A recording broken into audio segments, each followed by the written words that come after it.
C'est le thème de ce jeudi 18 février de l'an de grâce 2021. Mes invités sont déjà sur ce plateau ce matin. Je commencerai par Elan Dikoumé qui nous a rejoint sur ce plateau ce matin. Bonjour et bienvenue à vous.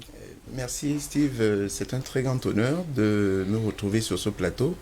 Je salue l'Afrique et je salue surtout les grands panélistes que nous avons seulement l'habitude de voir comme téléspectateurs. Et je leur dis simplement qu'ils écrivent la rédemption de l'Afrique. Et pour cela, que Dieu leur ajoute beaucoup de force et à DBS. Merci beaucoup d'être là ce matin, Elan Dikoumé. Je rappelle que vous étiez de l'autre côté, mais que vous avez décidé de revenir sur vos pas et sur la terre natale, la terre de vos ancêtres. Heureux de vous avoir sur notre plateau. Merci. C'est pour cela qu'on demande également à tous les autres de revenir. On va les accueillir et on vous accueille d'ailleurs ce matin. On vous déroule le tapis rouge. Merci. Président Badakani, bonjour, bienvenue à vous.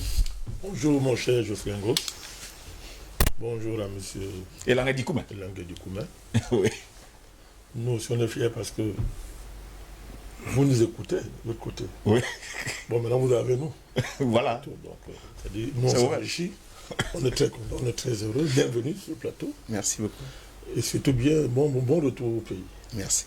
Bon retour au pays. C'est quelque chose de formidable de voir que vous êtes de cette diaspora qui a décidé d'être positive. Et ça nous fait plaisir. Bienvenue. Merci, Président. Je salue mes co-panélistes. Il y a le propriétaire de tous les dossiers. Il est là.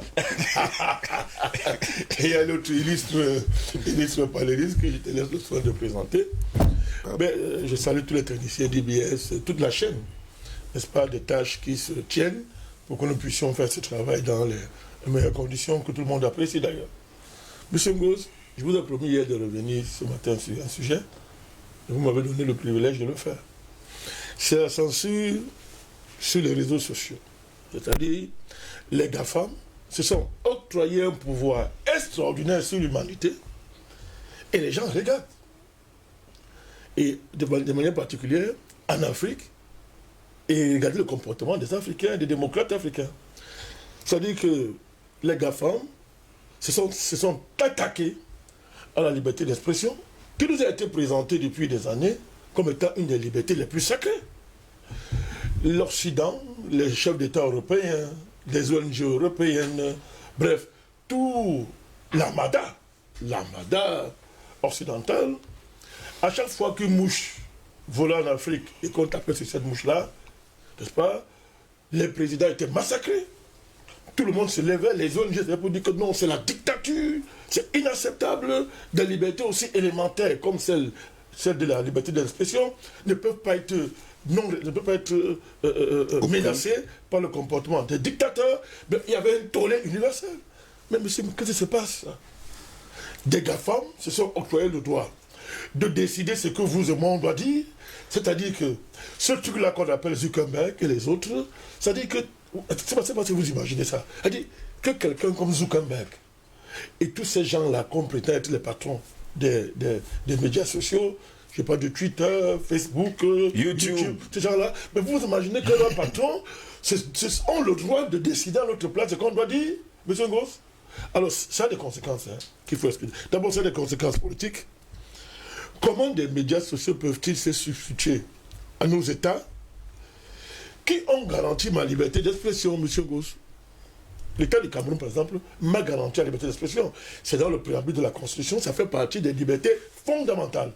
Écoutez bien, mais comment se fait-il donc que par quel manège, n'est-ce pas, les GAFAM, c'est-à-dire que me privent de ma liberté d'expression. Vous savez que nous sommes parmi les plus censurés maintenant sur Internet. Je ne sais pas si vous le savez. Nous sommes les plus censurés aujourd'hui. Les plus censurés pratiquement sur Internet aujourd'hui. Ils ont des algorithmes qui font que... des mots-clés, dès qu'il y a des mots-clés. Pendant que vous parlez même... On met la chanson. Votre voix ne sort pas. On voit parler, mais vous dites... Mais quand un autre co-panéliste qui est avec vous sur le même plateau parle, il n'est pas censuré. Ils sont jusqu'à ce niveau-là. Donc, ça, la signification majeure pour nous.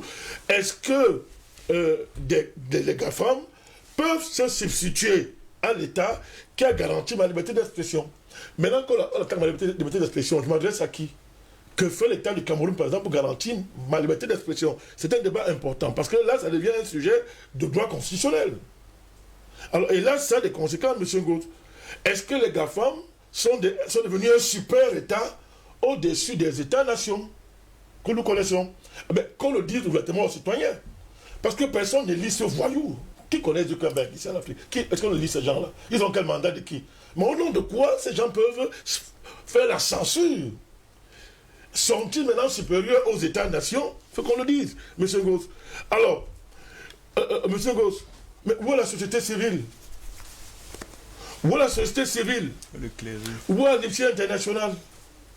Où est Human Rights Watch? Où est le REDAC? Où est un monde, un avenir, ou un monde sans avenir?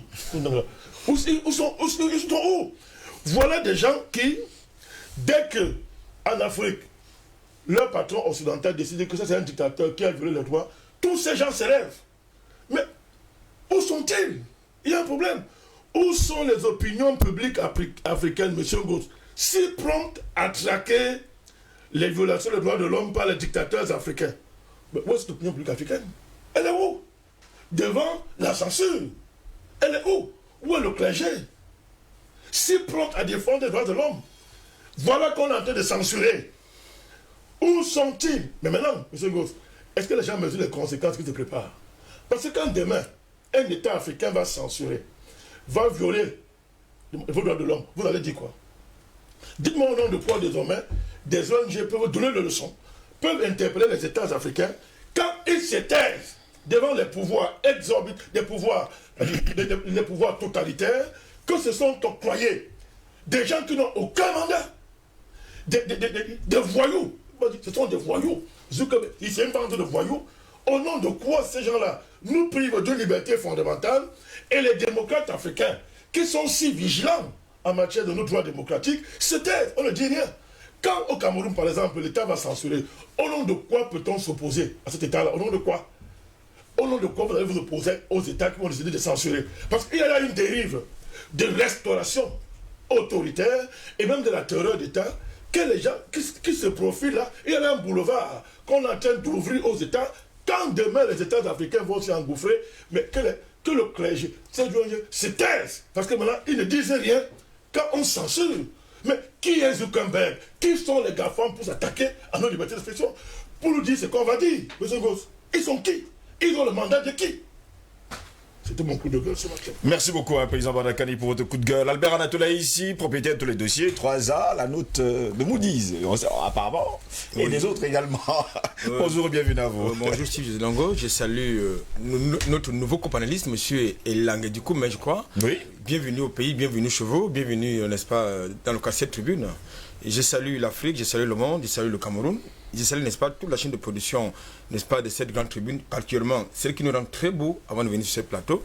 Je salue, n'est-ce pas, tout cela à divers endroits, dans diverses plateformes, n'est-ce pas, qui nous soutiennent, quelquefois qui nous font des critiques objectives et j'allais dire constructives. Mon coup de gueule ce matin, eh bien, il était annoncé dans son interview du 22 novembre de l'année dernière, n'est-ce pas, la tenue du sommet France-Afrique.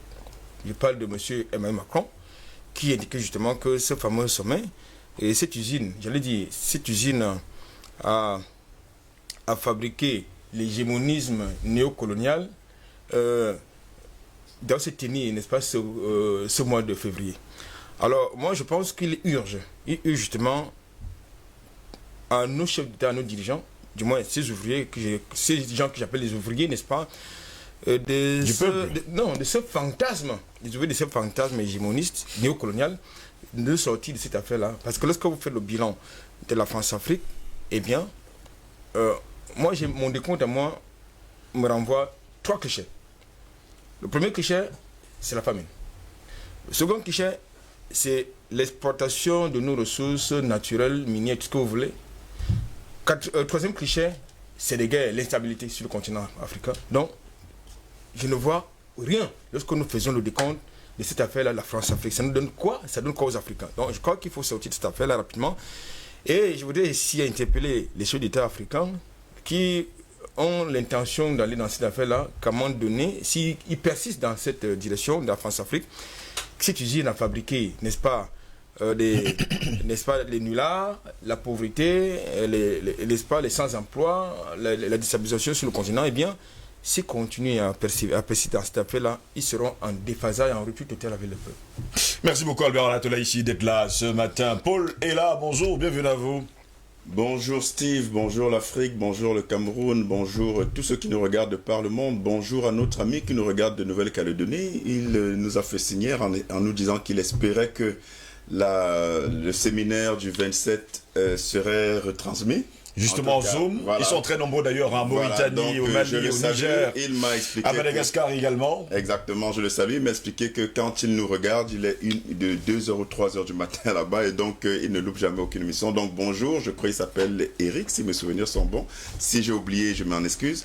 Bonjour à tous les techniciens, à tous ceux qui travaillent d'arrache-pied pour rendre possible ce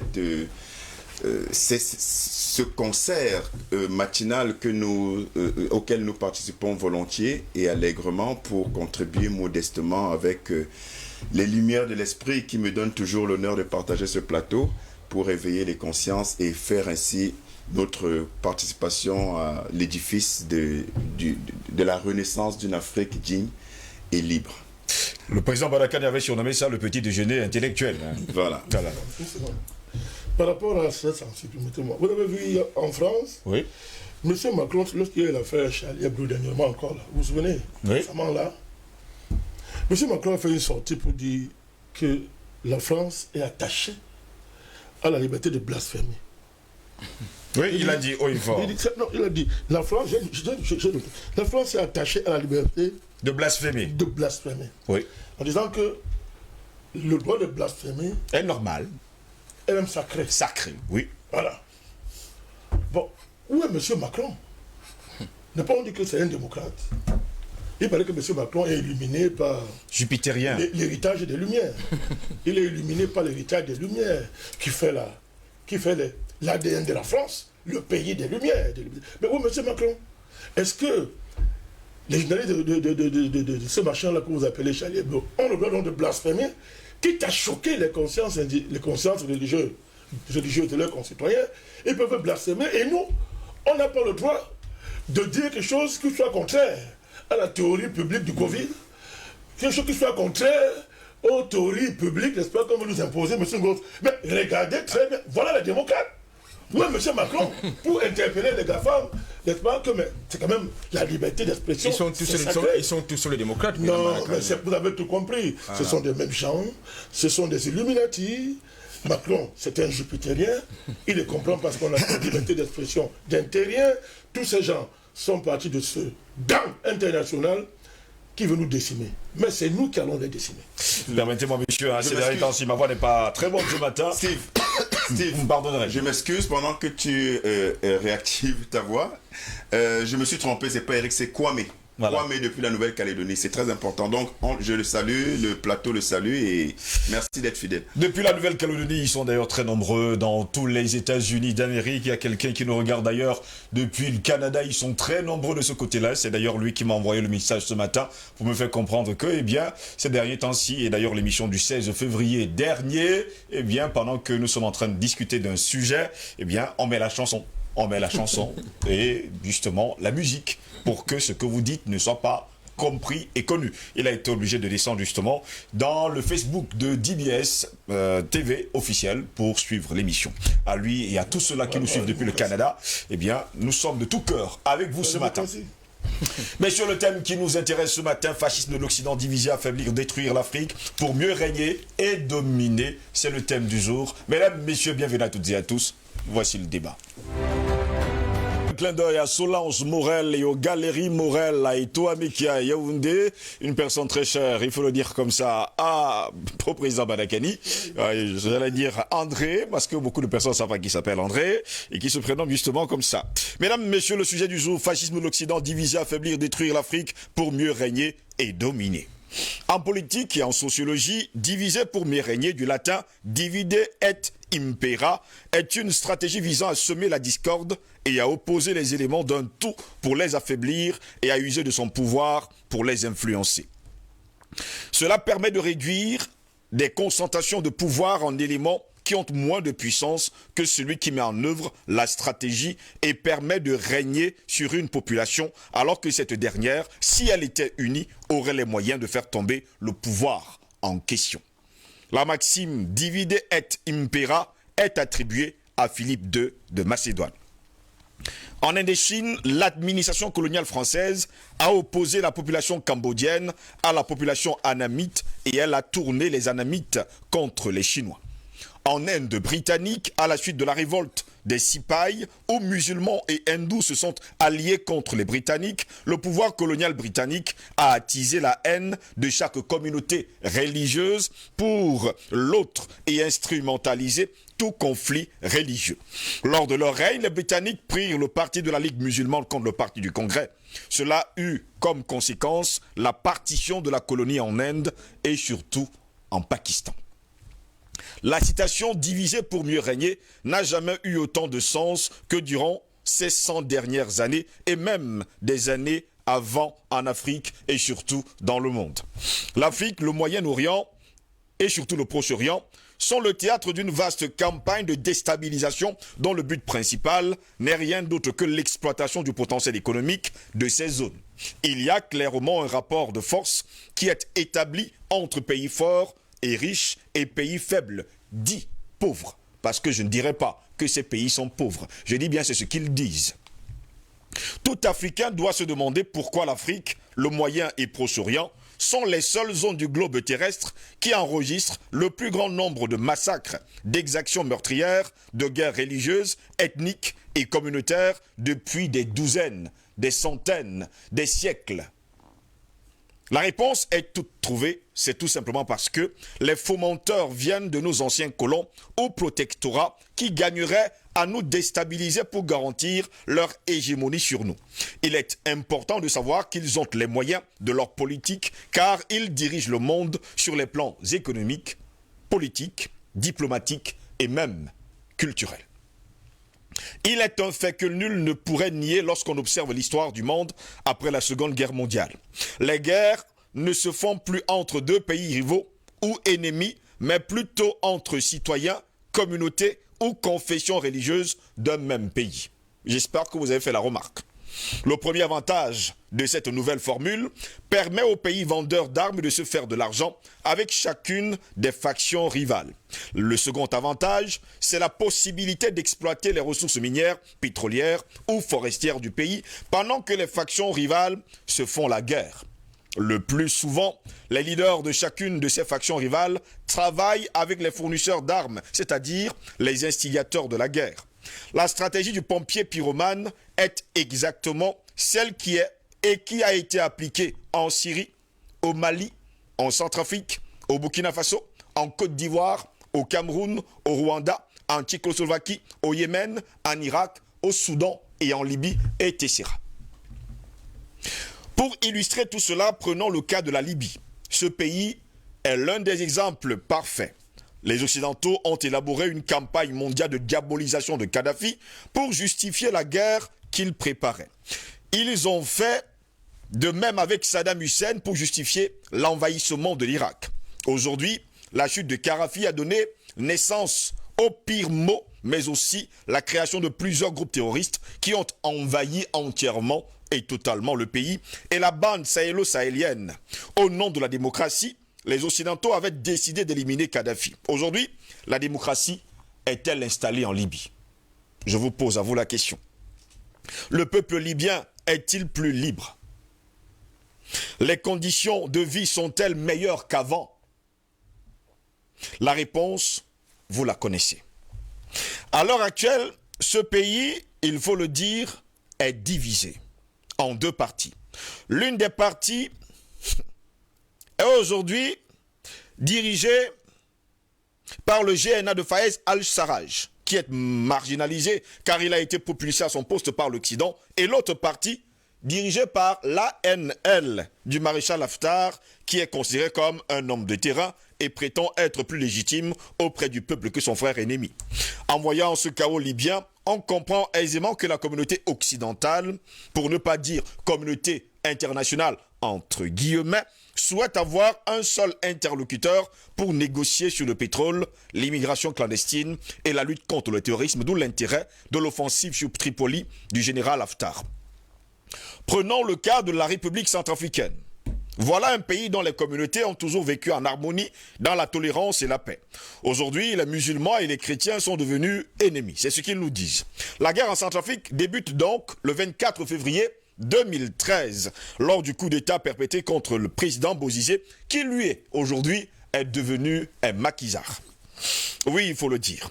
A priori, ce coup d'État n'avait rien de religieux. Il s'agissait d'une affaire politique. Comment expliquer que soudainement, ce coup d'État se transforme en guerre interreligieuse? Jusqu'à ce jour, les incompréhensions demeurent car la naissance de la Séléka, rébellion dominante musulmane, est injustifiée. Les actions contre les populations ne visaient pas seulement les musulmans, mais aussi les chrétiens. Au début de la guerre, aucune attaque n'avait été perpétrée sous la bannière religieuse. Pourtant, cette version a été propagée dans tous les médias du monde que nous aimons appeler les médias mainstream, les médias mensonges. Partant du principe qu'une milice musulmane a été créée, il était évident qu'une milice chrétienne se crée aussi, comme ils le font toujours dans leur business plan. Eh bien, messieurs, ce sont les anti-Balaka rébellions à dominante catholique. Avec la création de ces deux milices, fournies en armes et en argent par certains pays et l'exploitation illégale des minéraux, la Centrafrique n'avait pas une autre destinée que l'embrasement, la division, la décapitation. Le désordre occasionné par cette guerre a fait en sorte que le pays soit ingouvernable, ce qui faisait l'affaire de certains pays multinationaux qui négocient avec les bandes armées, qui commandent les bandes armées, qui commandent les groupes armés, qui commandent les terroristes et leur offrent des armes automatiques et surtout extraordinaires. Nous savons tous que la RCA est riche, même très riche, en ressources minières, notamment le diamant, de l'or et bien d'autres encore. Ce pays est classé parmi les plus dangereux. Pourtant, chaque jour, des entreprises occidentales y envoient leurs employés pour affaires. Mais si vous déclarez haut et fort que c'est un pays pauvre, pourquoi y envoyer des gens? Et la question, pour faire quoi? Le cas de la Centrafrique nous ramène à celui du Mali, ce grand pays africain riche d'une grande civilisation. La chute de Kadhafi, en plus de la Centrafrique, a également eu des impacts au Mali. Les fomenteurs des crises africaines ont une fois de plus réussi à diviser les communautés pour assouvir leurs basses besognes. Au début de la crise malienne, il était question de groupes armés djihadistes qui voulaient envahir le pays, d'où l'intervention, vous l'avez deviné, de la France. Visiblement, cette tentative d'envahissement a échoué, mais n'a pas éteint les velléités de ces groupes djihadistes. Il faut le dire, subventionnés par la France. Aujourd'hui, au Mali, il ne s'agit plus d'un conflit entre des groupes armés et l'État malien, mais plutôt entre des communautés qui ont vécu depuis des centaines d'années dans l'harmonie, dans la cohésion, la tolérance et la paix. Il n'est pas dit ici que des attentats terroristes n'ont pas été enregistrés ces dernières années. Toutefois, nous sommes en droit de nous questionner sur cette vague d'attentats contre les Dogons, contre les Peuls, contre les Touaregs qui s'entretuent. C'est ça aussi, diviser pour mieux régner. La crise malienne inquiète au plus haut point car les fomenteurs sont à la manœuvre et souhaitent vivement un chaos dans ce beau pays d'Afrique. Il faut savoir que la déstabilisation vise le continent entier, sinon une grande partie du continent, car le Burkina Faso vit les mêmes conflits communautaires et attentats terroristes. Le Bénin a connu récemment des enlèvements de ressortissants français et l'assassinat d'un natif. Le Nigeria est en guerre permanente avec Boko Haram et connaît des tensions communautaires entre éleveurs et cultivateurs. La Côte d'Ivoire, le Sénégal, le Togo sont également visés par cette déstabilisation. En Afrique centrale, le Cameroun est le premier pays à lutter contre le terrorisme. En plus de cette lutte, il doit faire face à la crise anglophone. Cette crise anglophone nous rappelle celle du Soudan, durant laquelle des atrocités ont été commises au Darfour. Résultat, le pays a été divisé en deux à la suite d'une sanglante guerre. Voilà le diviser pour mieux régner. Doit-on continuer ainsi toute notre vie? Doit-on continuer ainsi chaque jour? Non, il est l'heure de s'arrêter et de regarder dans la même direction. Président Badakani, je prends votre réaction. Il est difficile de prendre la parole après une si brillante introduction. C'est tout à votre honneur, je vais essayer d'être à votre niveau. Monsieur Ngos, vous êtes là, au cœur de la géopolitique du chaos. La géopolitique du chaos, c'est une stratégie mise en œuvre par les hauts lieux stratégiques américains, les hauts lieux de l'État profond, parce que désormais il faut distinguer au cœur des États l'État profond et l'État normal. Dans l'État profond américain, pour préparer, M. Ngos, ce qu'on vit aujourd'hui, le Covid et le projet de transhumaniser l'espèce humaine. Il faut comprendre l'arrogance, la démence et la prétention. Transhumaniser l'espèce humaine. Alors quand on parle de la géopolitique du chaos, c'est ça. La géopolitique du chaos, c'est diviser. C'est affaiblir pour détruire. Et maintenant, établir une domination et la maintenir. C'est très bien élaboré, l'association même des concepts et des mots dans votre thématique. Il faut remonter au temps premier de la création pour comprendre ce que vous entendez dire. Il faut remonter loin là-bas. Vous savez que si on se fie à la Bible, à la Genèse, l'instaurateur du chaos, c'est le diable dans le ciel. Il s'est rebellé contre Dieu par la division. Il affaiblit et il détruit. C'est ça la guerre entre Satan, ses anges, et les anges qui sont restés fidèles à Dieu. Ça a débouché sur... On l'a chassé du ciel. Vous voyez, je suis là dans le symbolisme. On l'a chassé du ciel. Et vous voyez que l'être humain reprend ça. C'est-à-dire que quand vous considérez la nature, l'ordre cosmique, M. Ngos, sans l'unité, vous voyez donc que vous tuez Dieu, vous niez Dieu, et vous, l'homme, vous divisez la nature. Vous prenez une partie, vous détruisez ça. La nature s'affaiblit, vous affaiblissez la nature et son harmonie écosystémique. Il arrive quoi? C'est qu'ils appellent eux-mêmes destruction de l'environnement.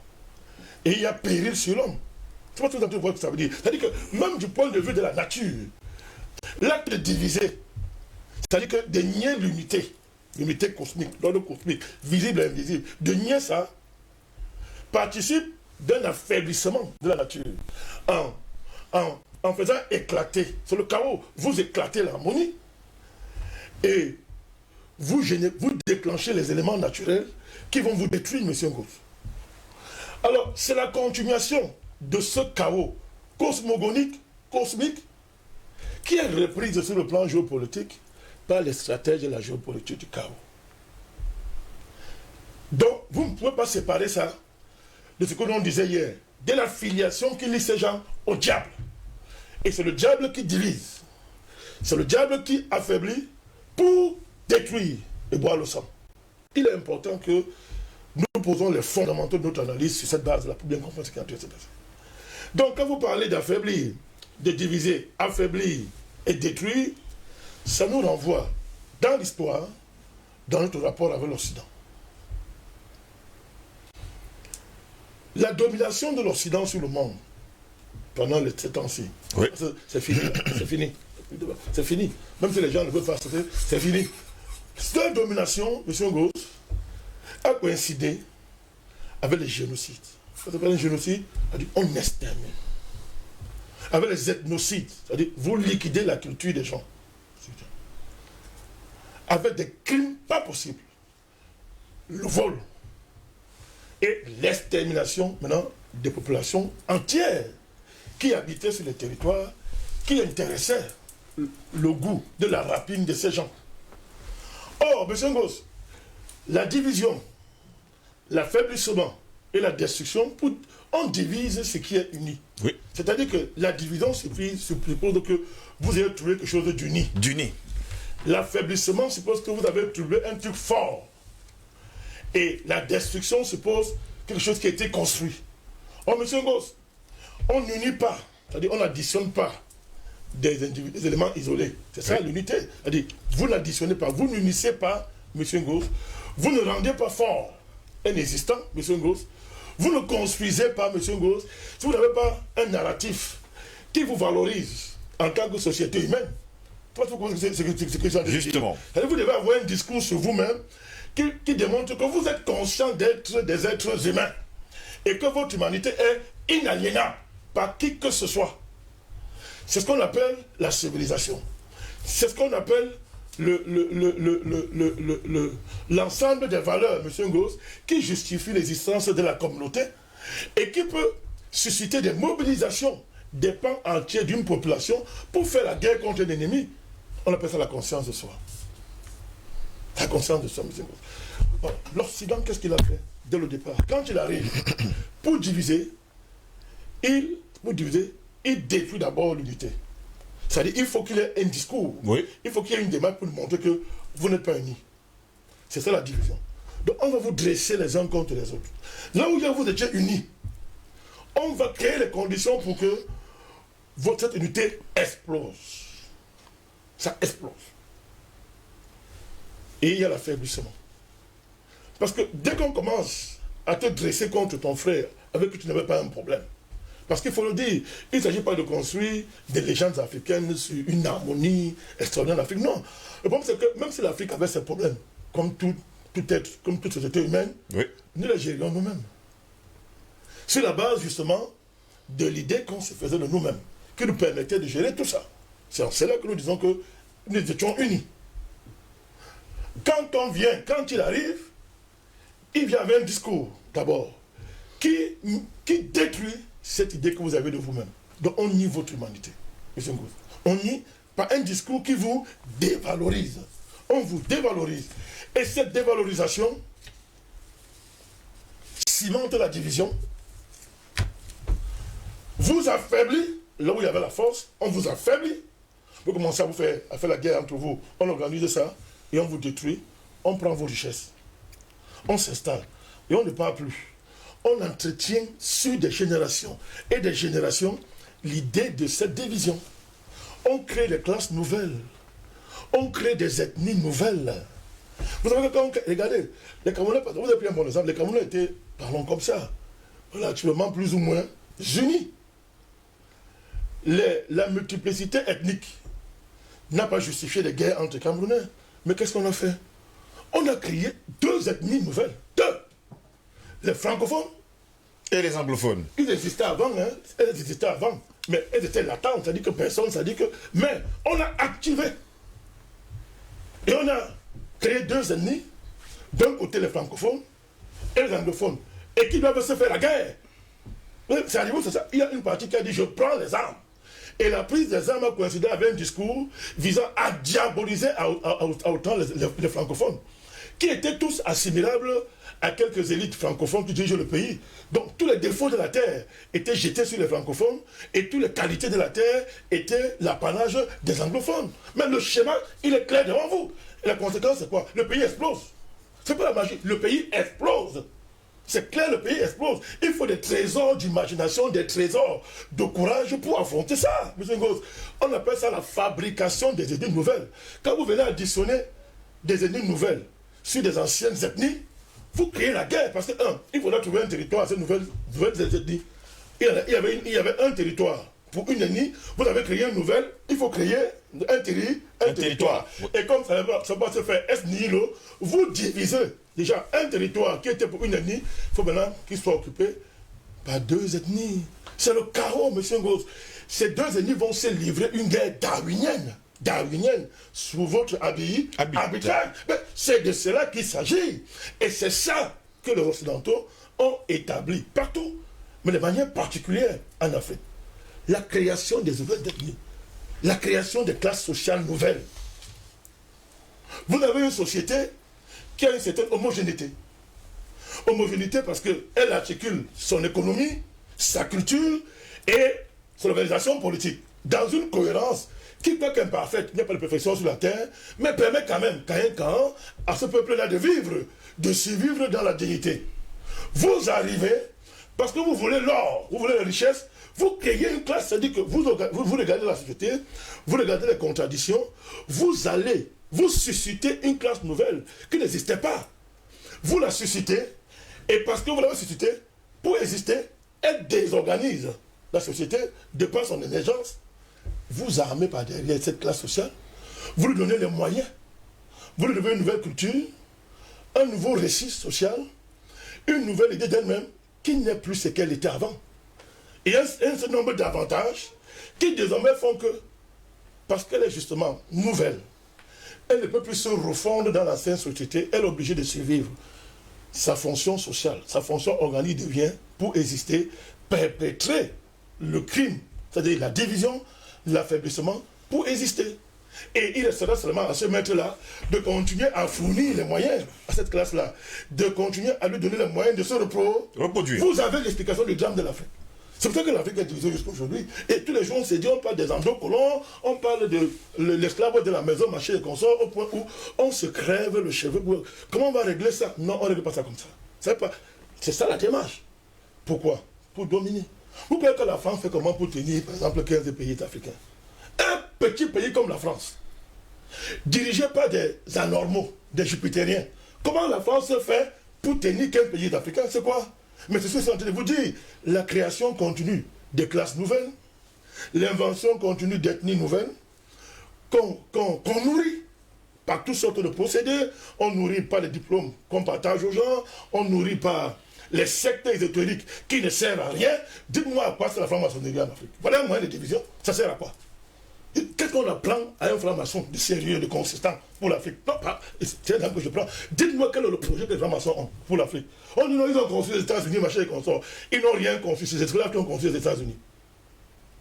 C'est l'esclavage et la colonisation qui a fait l'Europe. Donc, quand on veut magnifier le génie franc-maçon, ça veut dire qu'on magnifie le satanisme, l'art d'esclavagiser et de coloniser les gens et les détruire.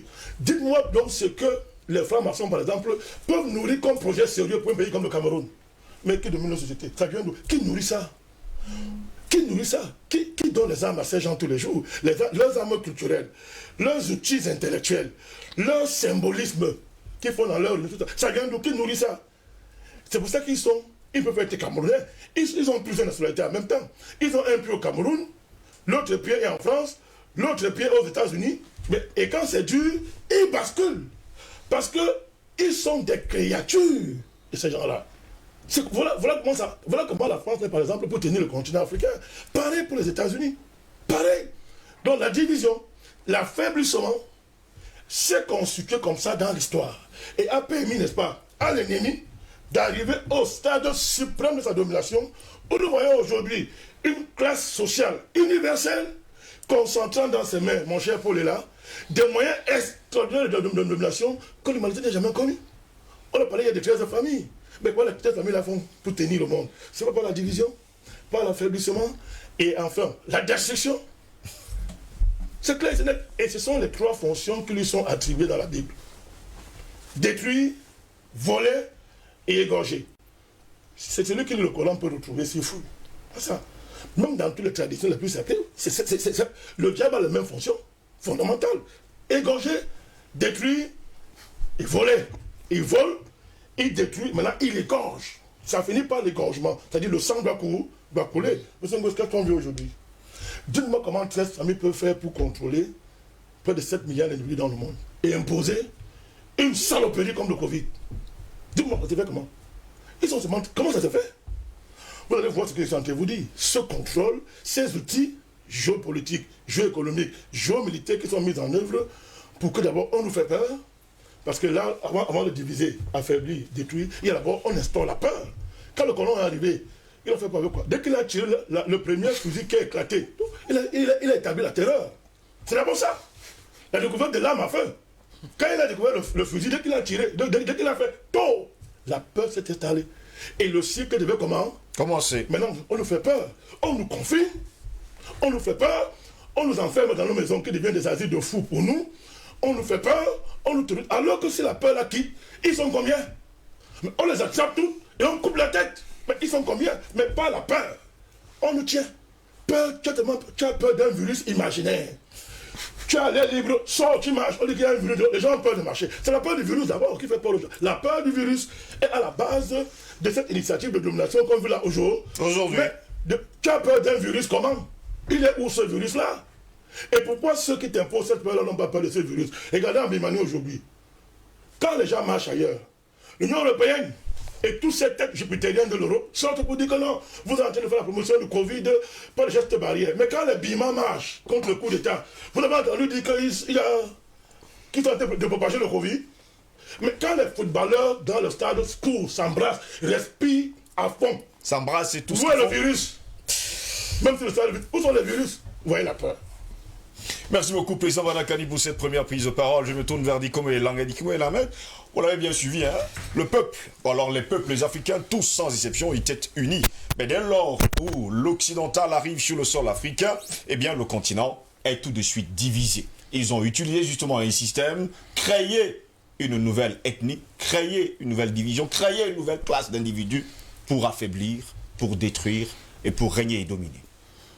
Oui, Steve, je dis encore merci de me retrouver sur ce plateau parce que c'est un plateau pionnier.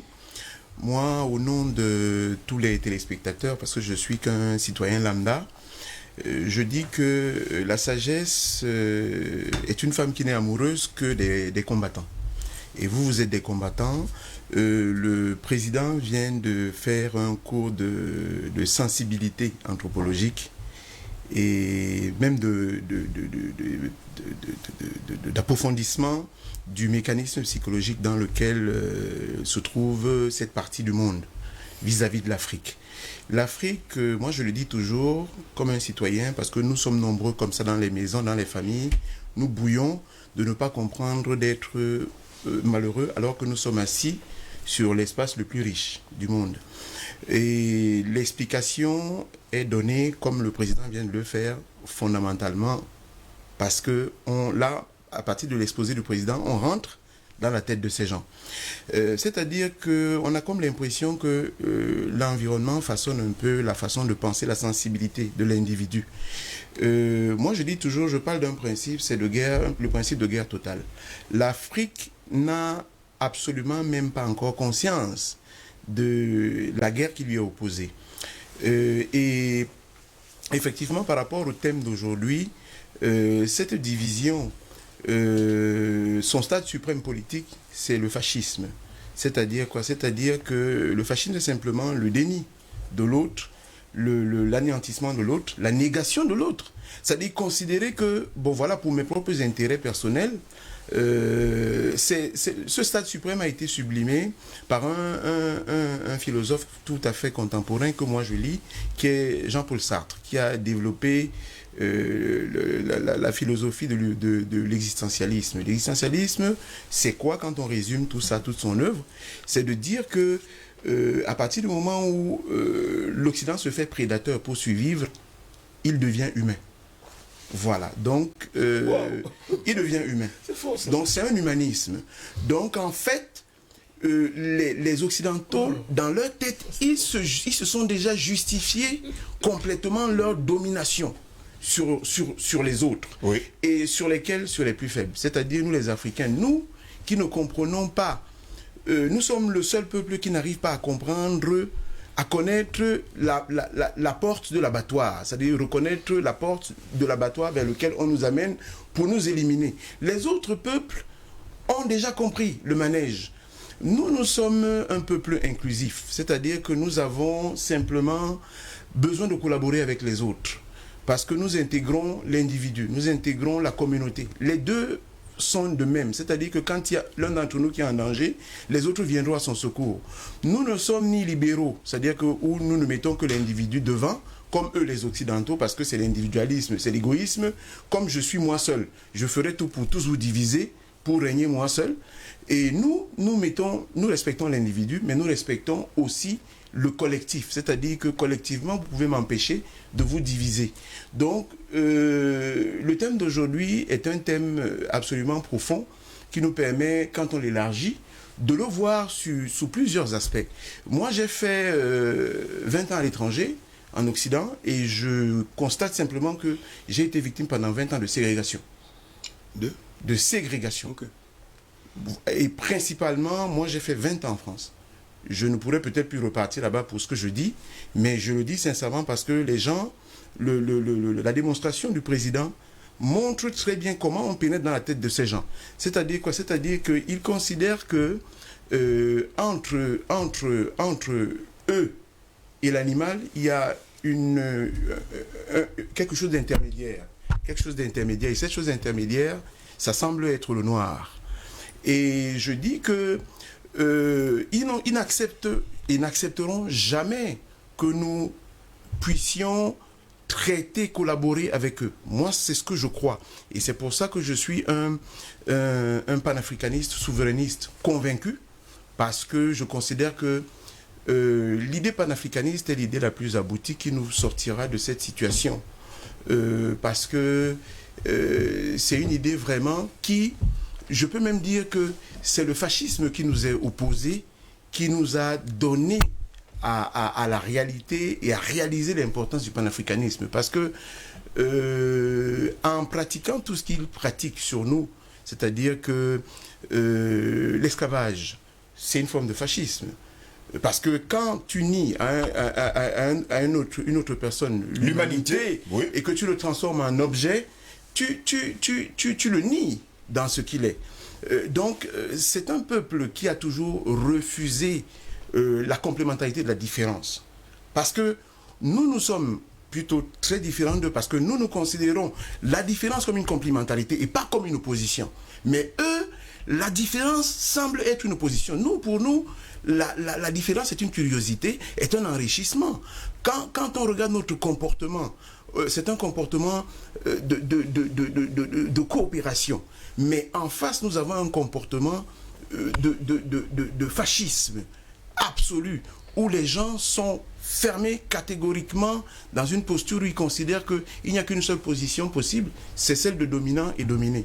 Donc, moi, je remercie simplement cette maison et je dis simplement que vous faites un travail fantastique, parce que moi, je suis qu'un simple citoyen, je ne suis pas un politicien, je ne suis pas un expert, mais je représente les personnes ordinaires qui souffrent de la situation de l'Afrique et qui n'acceptent plus que la situation de la condition dans laquelle ces gens nous ont mis, que nos enfants le vivent.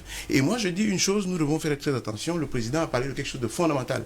Les GAFA et tout le reste, nous sommes passés à une, je dirais, à la phase la plus grande et la plus forte, la plus grosse vague qui va donc vraiment écraser l'Afrique. C'est-à-dire qu'aujourd'hui, si l'Afrique ne prend pas conscience, ça sera sa perte. C'est la dernière ligne droite, pour moi, de ma façon de voir les choses. Parce que quand on observe la déferlante, les ACP, on observe que on n'aura pas d'industrie, on nous fait miroiter des choses qu'on n'arrivera pas à voir. Moi, quand je rentre dans les grands magasins de distribution, qui sont les enseignes qui viennent de l'extérieur, que moi j'ai usité là-bas, je vois qu'ils nous vendent ici du discount, c'est-à-dire que des produits reconditionnés, à jeter, et ils les vendent 10 fois, 15 fois le prix. Ça veut dire que les flux financiers remontent systématiquement et ça va s'accélérer parce que c'est ce qui est prévu. Quand on regarde aujourd'hui, moi je le dis ouvertement, je ne prenais que les compagnies africaines quand je venais en Afrique, systématiquement. Ça m'a opposé à beaucoup de membres de ma famille, mais c'est parce que je suis un enfant qui fait partie de la catégorie des nationalistes africains qui n'ont rien contre personne mais qui considèrent que l'Afrique a droit à un minimum de souveraineté. Quand vous regardez les entreprises de téléphonie en Afrique, moi je dis c'est un scandale. Moi j'ai un abonnement téléphonique en France que je paye à 9 €, mais ce que je vois ici, c'est de l'extorsion organisée à une échelle terrible. Et alors que moi, il y a un opérateur très couru ici, en Afrique, francophone particulièrement. Vous avez déjà cité son nom. Président, c'est Orange. Donc, honnêtement, cet opérateur, moi, je l'ai vu s'effondrer. Les gens se suicidaient parce que c'est un opérateur qui a été dépassé par les évolutions technologiques et qui a été surplanté par tous les autres opérateurs qui proposent vraiment, parce qu'il y a une réalité qu'on cache aux Africains, c'est que tous les équipements de téléphonie, les antennes, les satellites, tout ça c'est amorti. Le transport de la voix, de l'image et tout ça ne se paye pratiquement plus. C'est quasiment scandaleux qu'on nous fasse payer des choses qui ne se payent plus. Et c'est une façon de sortir tout de l'Afrique. Et je dis que ça va s'accélérer parce que moi, je le dis, l'Afrique s'est réveillée. Il y a un document récemment qui est passé sous cap, que beaucoup d'Africains n'ont pas vu passer. C'est le livre blanc de la défense. Le livre blanc de la défense d'un pays qui a vraiment décidé et rompu de décoloniser. C'est-à-dire que ce pays-là ne veut pas décoloniser parce qu'il y va de sa survie. Ce livre blanc de la défense stipulait fondamentalement qu'il y avait une menace en Afrique. Il y a une menace en Afrique. Et une seule menace en Afrique, c'est la prise de conscience des Africains. C'est la seule menace qu'ils voient pondre. Et ils voient très bien, ils veulent trouver les voies et moyens de l'éteindre par tous les moyens. Donc nous sommes vraiment en danger.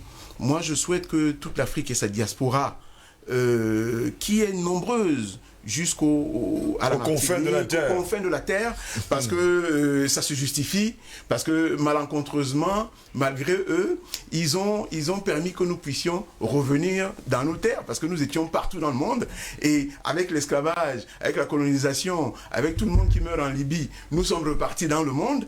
Je leur dis tranquillement que tant qu'ils ne libéreront pas l'Afrique, nous, le monde sera le chez nous. On va vivre là-bas. Et j'appelle tous les Africains et toute la diaspora, nous, diaspora, de comprendre que l'enjeu, c'est simplement l'autonomie, l'autonomisme souveraine. C'est-à-dire qu'il faut que les Africains comprennent qu'il faille aujourd'hui que nous puissions consommer ce que nous produisons et que nous vivions pour nous-mêmes, simplement parce que nous n'avons rien à attendre des autres. Merci. Merci également à vous, Ilang Edikoumé, pour cet enrichissement. Merci également d'être venu sur le plateau. Vous étiez à Paris, vous nous regardez la télévision, vous êtes sur le plateau. Vous allez voir que c'est pas aussi facile que ça. Il est brillant. Il est très brillant d'ailleurs. C'est un expert, c'est un panafricaniste pur. Je me tourne vers vous, Albert Anatola. Ici, tout à l'heure, les uns et les autres ont parlé justement de la peur. Actuellement, on a l'impression que les Africains ont encore peur. Peur de se lever, peur de dire au monde, nous sommes très forts. D'ailleurs, c'est le docteur Jean-Paul Bellet qui aime dire que nous, les Africains, nous sommes forts. Nous sommes même très forts. N'est-il pas aujourd'hui de bon ton de se lever et de s'unir en disant oui, nous sommes forts et nous pouvons faire de grandes choses? Non, je ne pense pas que les Africains aient peur de quoi que ce soit. Lorsque vous avez regardé le film Racine, vous allez comprendre justement... Alex Haley qui est mort dernièrement, ça fait pas encore une semaine. Tout à fait. Lorsque vous avez regardé ce film-là, ça vous convoque, n'est-ce pas, dans les éléments historiques fondamentaux, n'est-ce pas, je veux dire, de notre culture, n'est-ce pas, de la psychologie même du noir, c'est-à-dire ne pas se laisser faire. Comme tout à l'heure le président Banaka l'a souligné, lorsqu'ils se sont justement rendu compte qu'il y avait cet esprit de révolte, c'est-à-dire un être humain qui a deux bras, deux jambes, mais parce qu'il y a un problème de couleur, il veut me manquer respect, il veut m'assujettir, il y avait des révoltes. Et ils ont donc trouvé une parade. D'où, n'est-ce pas, le binôme esclave de maison, esclave des champs. Oui. C'est-à-dire que vous aviez d'un côté, ils ont donc créé une échelle sociale. Comme d'habitude. Échelle, c'est-à-dire, qui consacrait justement pas seulement à diviser, mais c'est à mettre en conflit, n'est-ce pas, des frères, à travers des privilèges. Vous avez d'un côté, n'est-ce pas, des nègres évolués, dont la symbolique c'était un diplôme, un truc ou bien une médaille. Je crois que vous avez vu le bouquin Le vieux nègre et la médaille. Si vous avez lu ce bouquin, vous comprendrez également la psychologie du colonisateur, du colon à ce moment-là. Donc, il mettait donc en place des instruments, des outils, pas seulement des divisions, mais de mise en conflit entre les communautés. Donc, est-ce que les Africains ont peur? Non, du tout. Les Africains n'ont pas peur. Mais sauf qu'il y a un problème de prise de conscience. Je crois que c'est en train de se faire.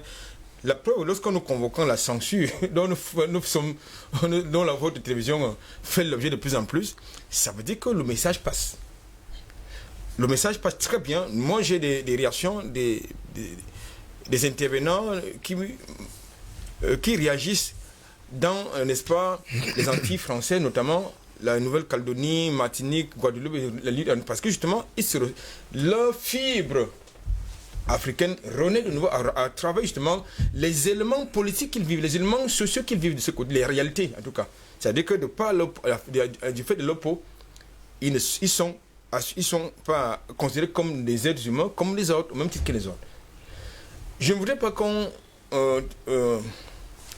mélange le débat, la thématique ce matin avec les luttes sociales qu'on a connues par le passé. Il ne s'agit pas de ça. Ce n'est pas de lutte sociale. Il s'agit là de quelque chose de plus fondamental. C'est-à-dire que vous avez des individus qui sont dans un projet d'hégémonisme mondial. C'est-à-dire que notamment, oui, ils considèrent que d'un côté, vous avez des gens très intelligents, super intelligents, c'est eux. Et d'un côté, vous avez des gens qui sont tous sauf intelligents, en fait, qui sont les indigènes, c'est-à-dire les noirs. Or, je voudrais compléter un peu la pensée, l'analyse du président Banda Kani en indiquant que, en fait, leur attitude est le reflet de leur, non pas seulement de leurs lacunes, mais également de leur mésintelligence. Ça, c'est important. Parce que lorsque vous voyez quelqu'un se comporter, c'est-à-dire répondre, s'exprimer par la violence, par la dégradation, par le déni, eh bien, ça veut dire qu'il y a quelque chose qu'il cache. Il y a une faiblesse qu'il voudrait cacher. Et ces gens-là sont tous sauf intelligents. Ça signifie que la faiblesse de la force, elle ne croit qu'à la force. Juste après, j'ai dit donc, ils sont tous sauf intelligents. Ça aussi, c'est établi. Je pense qu'aujourd'hui, la plupart, si vous faites le tour des pays occidentaux, vous allez constater que au sein de l'élite, de la grande élite, il y a un métissage. C'est-à-dire que vous avez des noirs qui contribuent justement à leur puissance. Enfin, soit des puissance, quoi. Oui. C'est-à-dire que aller au Pentagone, par exemple, aller aux Nations Unies, où il y a également un problème là-bas, parce qu'il faut quand même dire choses que, même aux Nations Unies, vous avez l'institution qui est censée protéger les droits humains, respecter les libertés individuelles et fondamentales, eh bien, la ségrégation, c'est une réalité là-bas. Il n'y a pas très longtemps, dans un coup de gueule, je vous ai indiqué qu'à l'intérieur des Nations Unies, actuellement, vous avez des hommes de couleur. C'est-à-dire... Les hommes et femmes de couleur. C'est-à-dire les hommes et les femmes de couleur. C'est-à-dire que les fonctionnaires internationaux qui sont victimes de ségrégation raciale. Et ça, on n'en parle pas. Ça, on n'en parle pas. Et c'était un gros scandale qui devrait faire, à mon sens, l'objet d'une réflexion sérieuse et profonde. Elle qui donne les leçons. Ah, malheureusement. Non, et alors, quand j'ai dit ça, c'est pour dire quoi? C'est pour dire que maintenant, il a participé pas au Locodem, comme nous avons l'habitude de dire, de nous dire qui nous sommes, de nous montrer la voie à suivre, de nous fabriquer des concepts idéologiques. Non, c'est à nous. Parce que nous avons une culture. Parce qu'il fonctionne par la théorie, pas seulement de l'octroi des privilèges indus, pour justement créer des conflits, mais en même temps, il vous plonge dans les préjugés. C'est-à-dire qu'il vous nourrit des préjugés, comme vous faites croire que non, vous n'êtes pas très intelligent, vous n'avez pas la technologie pour transformer vos matières premières, vous n'avez pas... C'est de ça qu'il s'agit. Lorsqu'il émerge donc au sein de l'élite intellectuelle des intelligents qui sont capables de leur opposer des contradictions, eh bien... Il commence à vous censurer comme c'est le cas maintenant, YouTube. Non, après le passé, c'était très radical, il vous coupait la tête. Oui. Maintenant, ils commencent à censurer, et comme ils sont devenus un peu plus discrets, ils sont devenus un peu plus soft, eh bien, ils amènent des gens, vous se rapprocher de vous, dans l'optique justement de vous corrompre, de corrompre votre conscience. C'est comme ça qu'ils fonctionnent. Ils vont tuer par le verset. C'est comme ça qu'ils fonctionnent. Donc maintenant, je pense que pour ce qui concerne le Varsa, c'est une parenthèse, pour ce qui concerne le Varsa, nous avons fait plusieurs émissions là-dessus pour sensibiliser les Africains dans l'optique d'abord de leur faire comprendre une chose, ce vaccin-là est tout sauf sécure. Ce n'est pas la solution. Deuxième chose, et si d'aventure, Même sur Bianchi et si d'aventure, il y avait même un virus. À Mondovision, et si d'aventure, non, ça c'est du théâtre. Ça c'est du théâtre, c'est l'enfumage. Alors, si d'aventure il y avait un virus qui circulerait, eh bien nous avons des solutions endogènes africaines. Parce que dans le contexte africain, pourquoi les pays africains, qui sont également responsables également de cette situation-là, c'est-à-dire de cette situation de préjugés, de complexes, pourquoi est-ce que les dirigeants africains n'ont pas mis en exergue, par exemple, les découvertes des chercheurs africains dans ce domaine? Au Bénin, nous avons eu l'ampivirine, qui nous a été proposé comme alternative contre le Covid. Au Cameroun, nous en avons vu. C'est vrai qu'il y avait quelques-uns qui sautaient un peu d'un genre, mais beaucoup d'Africains sont entrés dans la forêt pour trouver des panacées dans l'optique, n'est-ce pas, qui leur ont permis justement de régler cette question-là. Mais il faut revenir. Mais il n'y a pas que le fascisme qui est utilisé, monsieur Dikoumé. Il n'y a pas que le fascisme. Ils utilisent même désormais le nazisme carrément. Parce que lorsque je suis dans un continent qui utilise le franc CFA, ils sont liés. C'est un couple indissociable. Voilà. Donc, lorsque vous êtes dans un contexte, dans un pays, dans un espace qui utilise par exemple le franc CFA, mais ils utilisent le nazisme monétaire pour nous bloquer. Ils utilisent le nazisme intellectuel. Parce que lorsque les gens vous disent que c'est eux qui vont désormais vous proposer le renouvellement générationnel et démocratique, il y a un problème. Propos de Macron. Il y a un très gros problème. Jupitérien. Qui est-il pour proposer des alternatives à un continent? Il est jupitérien. Il est qui? Jupiter. Qui est-il? Il a quel moyen politique pour le faire? Qui lui a octroyé, n'est-ce pas, le blanc-seing juridique légal pour le faire? Donc, et dans ce casting-là, les officiels, c'est-à-dire la société civile, les hommes politiques, les dirigeants africains, les intellectuels universitaires, personne ne dit rien. Personne ne s'en offusque. Personne. Bon, il n'y a que nous sur ce plateau qui, chaque matin, nous offusquons, nous décrions que le paternalisme c'est fini, l'arrogance c'est terminé, l'hypocrisie c'est terminée, le mensonge c'est terminé. Et c'est important de le dire. Donc je pense qu'aujourd'hui il est important, nous n'allons pas nous fatiguer de le dire, de dire aux Africains que ce n'est pas le chinois, ce n'est pas le russe, ce n'est pas le français, ce n'est pas l'américain, ce n'est pas le belge qui viendra régler nos problèmes sur le continent africain. Ils sont là pour leurs intérêts, ils sont là pour nous piller, ils sont là. Mon coup de gueule de ce matin, justement, est un élément illustratif de mon propos, c'est-à-dire de mon analyse. C'est-à-dire que la France-Afrique, ça date depuis Mathusalem, mais quelles sont les solutions que la France-Afrique a apportées sur le continent? Absolument aucune, Albert Anatola, ici, on vous comprend parfaitement. Paul Léla, finalement, c'est une vieille ruse utilisée par l'Occident depuis des lustres, depuis des siècles, divisée pour mieux régner. Les pays sont toujours en conflit et vivent justement des situations les plus compliquées. Comment comprendre justement que des peuples africains tombent toujours dans le piège du diviser pour mieux régner? La ruse, Steve, c'est la ruse. C'est la ruse qui est l'arme absolue de l'Occident. Et ça ne date pas d'aujourd'hui. J'ai souvent eu à dire que l'Occident a trois, en tout cas les oligarques mondialistes qui ont pour leitmotiv la domination, l'oppression, ont trois outils principaux de manipulation. La peur, le mensonge et la distraction. La peur, le mensonge et la distraction. Voilà les outils perpétrés depuis la nuit des temps, depuis au moins que l'Afrique a fait sa malheureuse rencontre avec l'Occident, au moins au XVe siècle.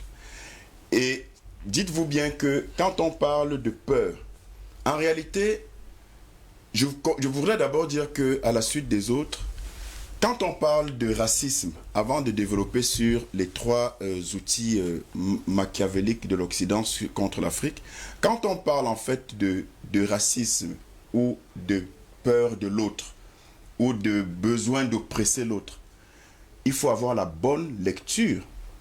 Et j'en parlerai tout à l'heure quand je vais évoquer l'aspect du mensonge. Il faut avoir la bonne lecture. La bonne lecture, c'est que vous n'avez pas peur, vous ne craignez pas celui qui est inférieur à vous. Vous craignez celui qui est supérieur à vous. Vous craignez celui qui vous dépasse.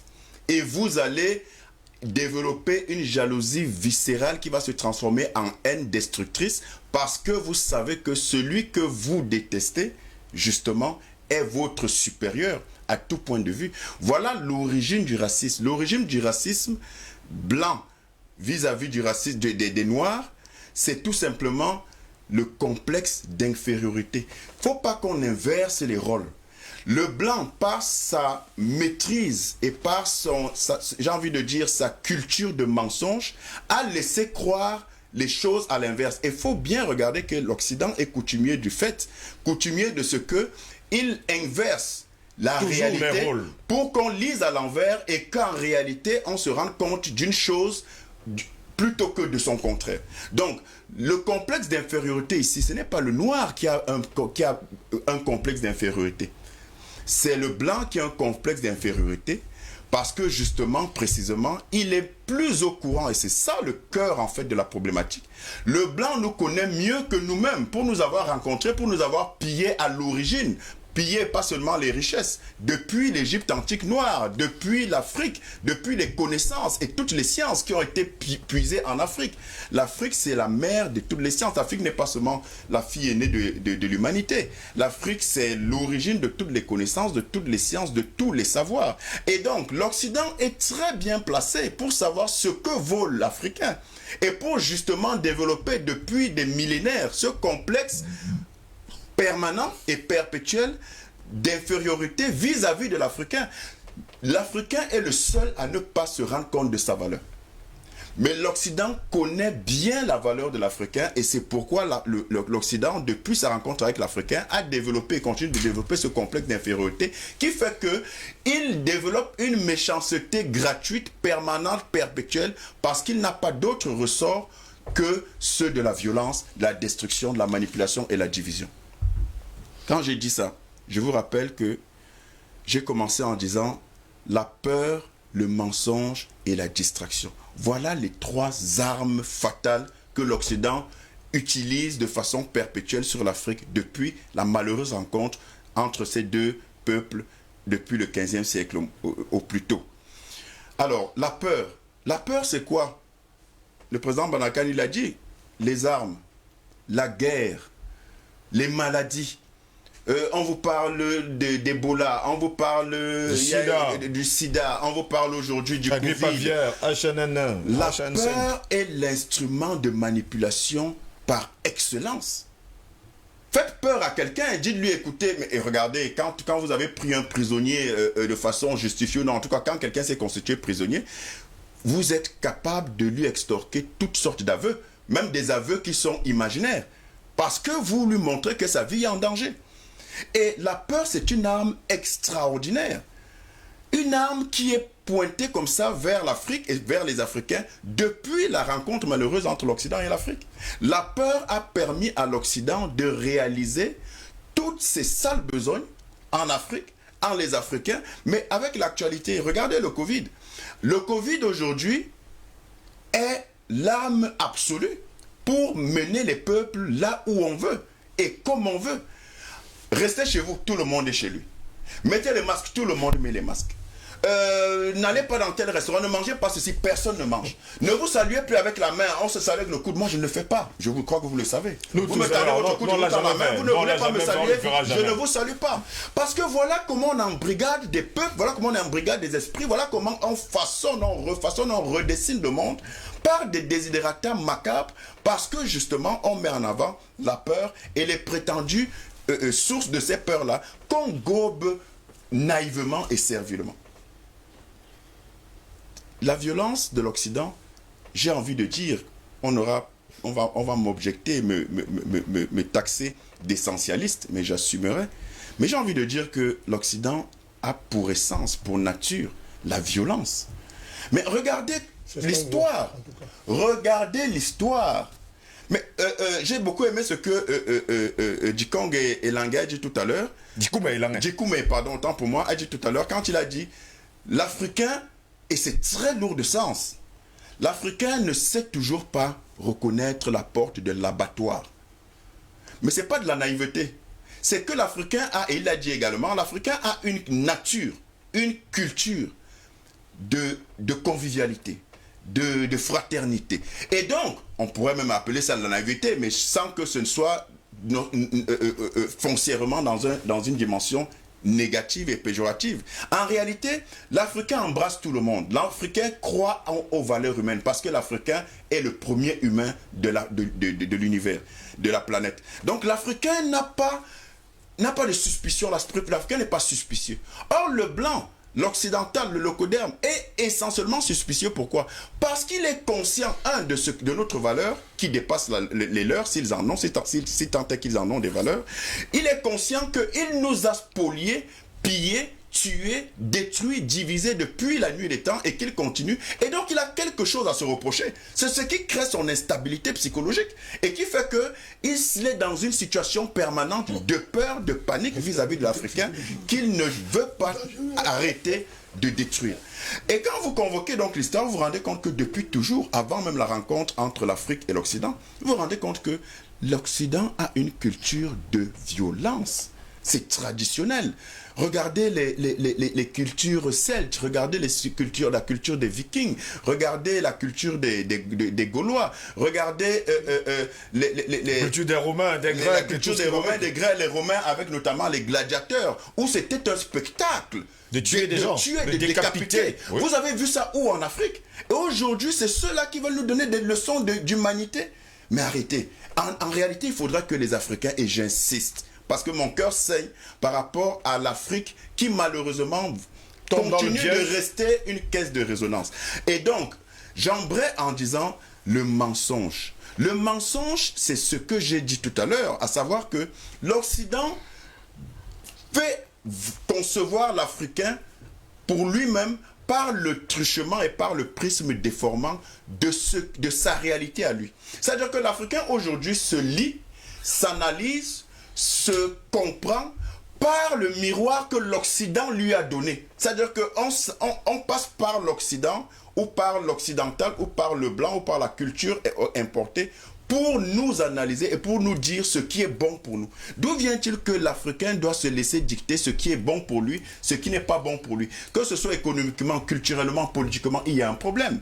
Quand vous regardez le cours des événements, pendant l'esclavage, on nous a dit qu'on n'était pas des humains, on était le chaînon manquant entre l'animal et l'homme. On nous a dit qu'on n'avait pas d'âme. On nous a dit que tous nos objets culturels et spirituels et traditionnels n'étaient que sorcellerie. Et on a intégré ça et l'Africain accepte que la sorcellerie est africaine. Mais il y a un problème, ne nous lisons pas dans le regard de l'Occident qu'il nous définit parce que lui, il est menteur par excellence. Après, on nous a dit... pour vous coloniser, en réalité, on ne vous colonise pas pour vous piller. On vous colonise pour vous civiliser. Aujourd'hui, l'Africain qui vit une vie authentique de villageois réel, de villageois, c'est devenu péjoratif. Villageois, maintenant, c'est une insulte. Et quand tu ne sais pas parler français, on rigole. Quand tu ne parles pas bien anglais, on rigole. Quand tu dis j'étais passé mes vacances à Bafouch ou à Babouantou ou à je ne sais pas quel village d'Afrique, du Mali, de Côte d'Ivoire, de tout. C'est une honte. On dit il passe ses vacances dans le village. Regardez, les Africains ne vont plus au village. Pourquoi? Prétendument parce qu'il y aurait une sorcellerie qui serait africaine. Alors que la sorcellerie, je l'ai démontré ici, est un mythe qui sort d'un roman du XIIe siècle qui s'appelait le roman d'Énéas. Donc, nos pouvoirs aujourd'hui, on a traité ça de la sorcellerie et on assume, on applaudit, on dit oui, c'est de la sorcellerie. Ce qui est bien vient de l'extérieur, de l'Occident, ce qui est mauvais vient de l'Afrique. Il y a un problème, il faut que l'Africain se départisse du mensonge qu'on a inculqué en lui et qui fait que lui-même se voit par les yeux tronqués que l'Occident veut lui imposer. Et enfin, il y a la distraction. La distraction, la télé, les matchs de foot, on rigole, les bars. Attention, je n'ai jamais dit qu'il ne faut pas regarder la télé ou des matchs. Mais qu'est-ce qu'on en fait? Quelle est l'orientation qu'on en fait? Et quel est l'usage justement que l'Occident fait de la distraction? L'Occident, dans ce mensonge et par la distraction justement, a voulu confiner le noir dans des expertises physiques et de distraction. Et dans des commentaires. Le noir, c'est le sport. Et on a accepté. On a dit non, nous on est seulement bon en sport. Le noir, c'est la musique. On a dit oui, on est seulement bon dans la musique. C'est notre spécialité. Non, c'est pas vrai. C'est un autre mensonge. Tout simplement parce qu'il fallait nous confiner. Mais regardez, dès qu'un noir touche un secteur, un domaine, une spécialité qui était prétendument la prédilection de l'Occident, les Noirs sont toujours au-dessus. Donnez-moi un seul domaine d'activité où je n'ai pas raison. Donc, il est temps que les Africains se réveillent et arrêtent de se laisser dicter leur modèle par l'Occident, et ça se vérifie à tous les niveaux, que ce soit sur le plan économique, que ce soit sur le plan politique, que ce soit sur le plan culturel. Arrêtons d'être des caisses de résonance sur le plan culturel, sortons de la désaliénation culturelle. Nous avons des valeurs authentiques et véritables qu'il faut valoriser. Donnons-nous des prénoms africains, vivons africains, cultivons-nous, allons chercher dans nos ressources traditionnelles quels sont tous les ressorts qui nous permettent de libérer réellement l'Afrique culturellement, parce que c'est la base. Et ensuite, économiquement, on ne va plus se laisser imposer le franc CFA, qui est une monnaie nazie, puisque inspirée du nazisme. Et je termine en disant que la vérité, c'est que ce que l'Occident est aujourd'hui et que l'Africain envie naïvement aujourd'hui de l'Occident, la prospérité de l'Occident aujourd'hui, j'ai commis un article là-dessus, l'hypocrisie de l'Occident. La prospérité de l'Occident aujourd'hui vient de l'Afrique entièrement. Précisément de l'Afrique, c'est documenté, c'est acté, c'est démontrable de façon scientifique.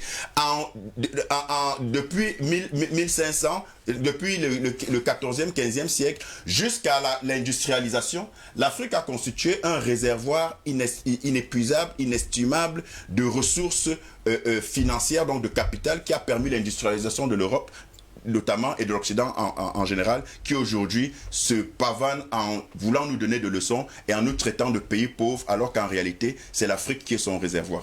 Merci beaucoup, messieurs, d'être là ce matin. Permettez-moi de lire des messages de nos téléspectateurs. Encore 25 minutes, nous allons nous séparer. Donc, le temps passe très vite. Et justement, il faut le dire, Eddie Koumelang a fait une bonne entrée. En tout cas, pour nos téléspectateurs. Belle entrée, en tout cas. Félicitations à vous.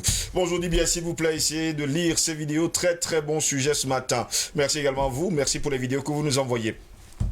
Bonjour Steve, s'agissant du thème de ce matin, s'il y a un grand éveil de conscience, un grand élan de patriotisme et surtout une bonne gouvernance, les Européens ne pourront pas arriver à nous diviser pour mieux régner.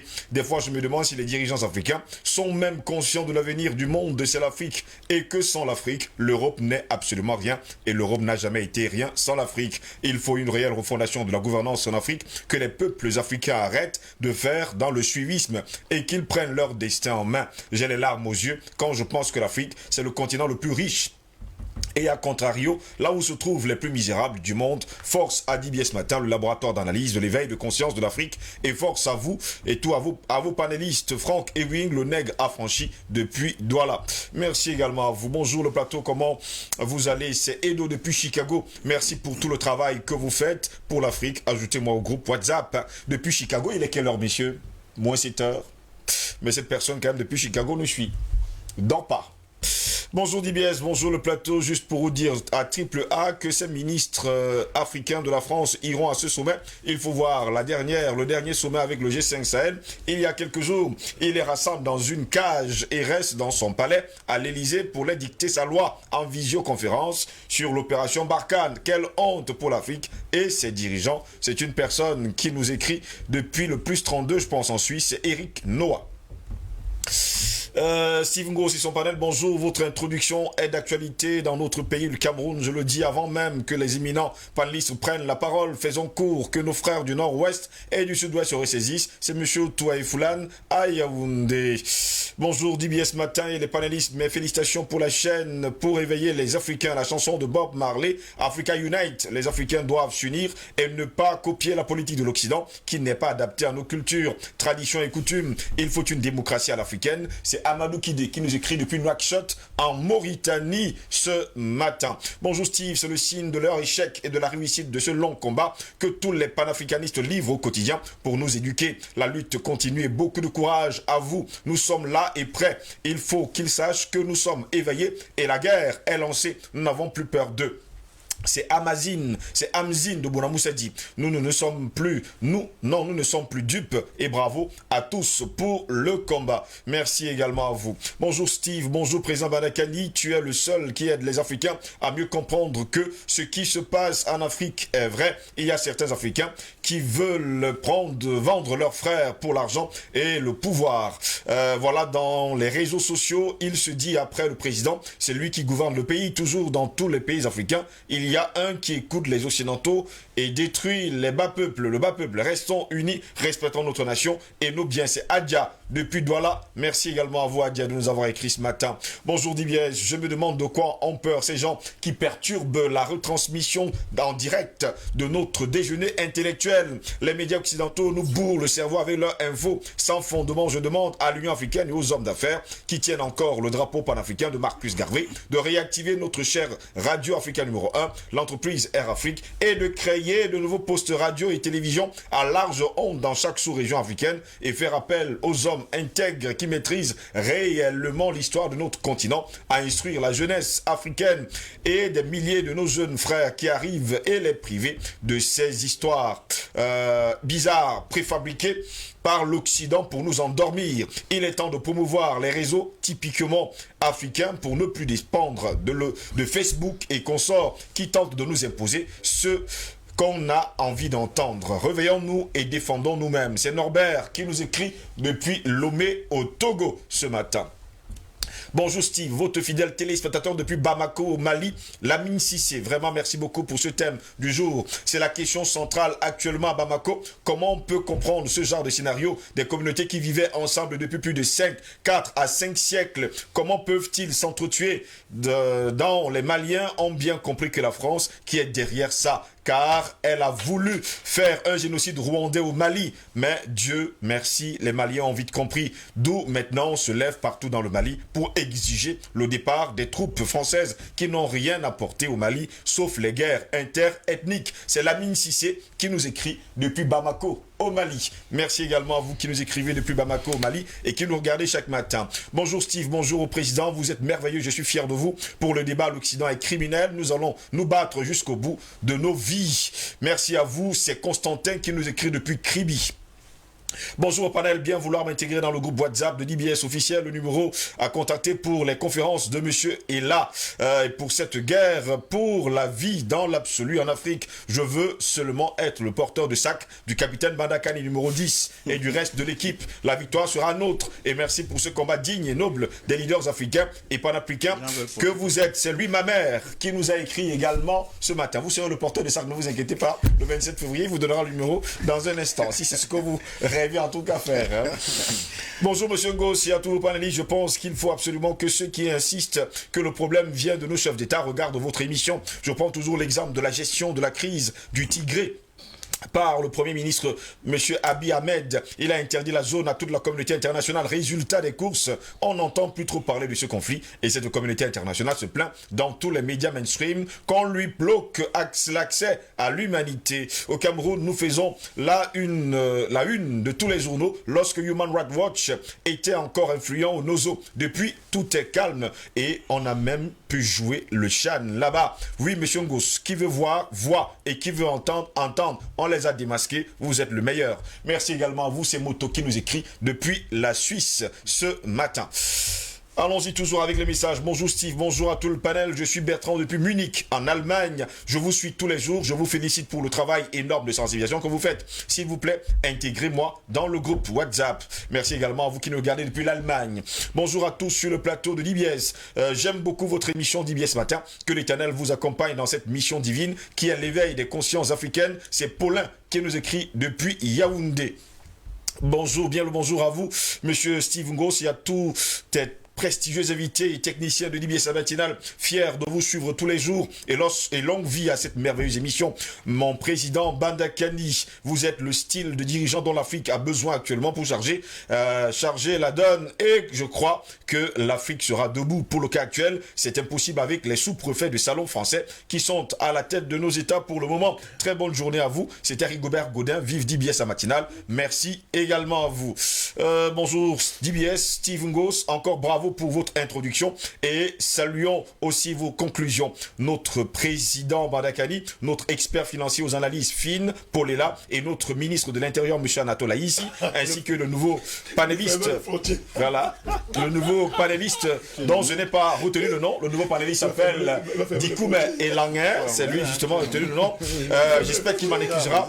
Il est 18h ici et non, voilà. Justement, il est 18h ici et non 2 ou 3 heures du matin pour rectifier mon frère Paul est là. Mais je comprends, vu, apparemment c'est quoi, mais qui nous écrit, hein, voilà, je comprends, vu le nombre de messages qu'il doit recevoir. Merci pour le clin d'œil. Un petit mot suite à la conférence de presse de Micron à l'issue du G5 Sahel, l'intégralité du discours vide, par ailleurs, confirme des analyses développées chaque jour sur ce plateau du vide qui n'est plein que de la mauvaise odeur du mensonge et de l'hypocrisie. Il n'a pour preuve pas pu faire l'économie d'évoquer les sons de cloches divergents en essayant de ridiculiser les actions comme celles développées par les panafricains. Des sons qui doivent cogner la tête et l'empêcher de dormir tellement ça le dérange. Sinon, il n'en aurait même pas parlé. Un commentaire pour dire que oui, le combat avance et se manifeste à leurs yeux de plus en plus clairement. Gardons le cap avec courage. Humble salutation, c'est Kwame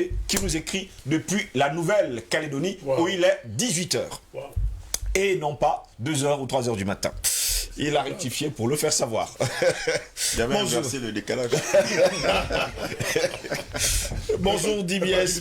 Voilà. Bonjour DBS, bonjour Monsieur Ngos. Mes amitiés à tout le panel. Bonjour aux techniciens qui nous permettent de vous voir et écouter tous les matins en HD. Depuis un moment, je sors tôt et je rentre tard. C'est qui fait en sorte que je ne vous vois en rediffusion. Je vous rappelle que l'émission d'hier, j'ai eu pitié du monde, y compris moi-même, Monsieur Ngos. Moi, je crois en Dieu et c'est Dieu justement ne peut pas laisser fonctionner leur business plan. Monsieur Ngos, je bénis ta mère et ton père. Et bien là, alors c'est grave. Et oui, voilà. Je rends gloire à Dieu de vous avoir bourré d'intelligence et de sagesse pour éduquer le monde. Monsieur Ngos, s'il y a plus de Johnny, vous l'êtes. Que Dieu vous bénisse, que Dieu bénisse l'émission et tous les intervenants au quotidien, compris le PDG qui a donné l'initiative. C'est Ambrosini Mvogo qui nous a écrit ce matin. On va s'arrêter là, messieurs. On va aller rapidement puisqu'il ne nous reste plus que 15 minutes pour sortir de cette édition. Président Badakani, sortons justement, on parle toujours diviser pour mieux régner. Le thème de ce matin était d'ailleurs très clair. Fascisme de l'Occident, diviser, affaiblir, détruire l'Afrique pour mieux régner et surtout dominer. Que faut-il faire maintenant, aujourd'hui? Qu'est-ce qu'il faut faire? D'abord, il faut intégrer dans la pensée les actions de l'ennemi. C'est-à-dire que il ne s'agit pas de traquer physiquement les traîtres. On va tuer beaucoup de gens. C'est pas ça. Mais il faut intégrer ça dans la pensée. Et c'est possible, c'est pas compliqué. Il faut intégrer ça dans la pensée. Et l'Afrique a fait ça dans l'histoire, de par le passé, globaliser la pensée. On appelle ça globaliser la pensée. Pas au sens de Rothschild, non. Globaliser la pensée pour anticiper sur la trahison, pour minorer la trahison et la réduire à son impact le plus insignifiant. Oui. Ça se fait. C'est-à-dire que c'est pas d'ailleurs très compliqué. D'ailleurs, qu'est-ce que nous on fait ici? C'est ce qu'on fait ici. C'est ce qu'on est en train de faire. Vous connaissez combien de gens, depuis qu'on a commencé le combat par l'africanisme, se sont levés contre nous? Ils sont très nombreux. Alors, ils sont vraiment très nombreux. La France a distribué des milliards de francs au Cameroun pour détruire le panafricanisme. Mais on est debout. Toujours, depuis 10 ans, ça fait 11 ans déjà. Quand je parle là, ils m'entendent, je sais pas, je parle. D'où distribuer des milliards aux gens pour attaquer. Mais nous, au départ, on avait intégré ça dans la stratégie. Vous comprenez? Quand nous on dit, par exemple, qu'il ne faut pas s'attaquer au président africain, mais ce n'est pas la naïveté. C'est que nous intégrons cette chose dans la stratégie. Nous intégrons ces choses dans la stratégie. On croit que ce n'est pas le fait de croire qu'on n'est pas naïf. Et vous voyez très bien que la dynamique, plus ça monte, beaucoup de présidents même disent que la fait la même, il faut arrêter ça. Y compris ceux qu'on soutient. Oui, ils sont nombreux. Vous comprenez ce que ça veut dire? Mais ils ne peuvent pas arrêter. On n'arrête pas le vent avec les mains. Donc, il y a monsieur Dikoumé qui a dit des choses extraordinaires. C'est quand même terrible. C'est-à-dire que l'Occident s'humanise en détruisant. Waouh! C'est la pensée. Non, mais c'est clair. Et c'est la vérité historique. L'Occident ne s'humanise qu'en détruisant l'autre.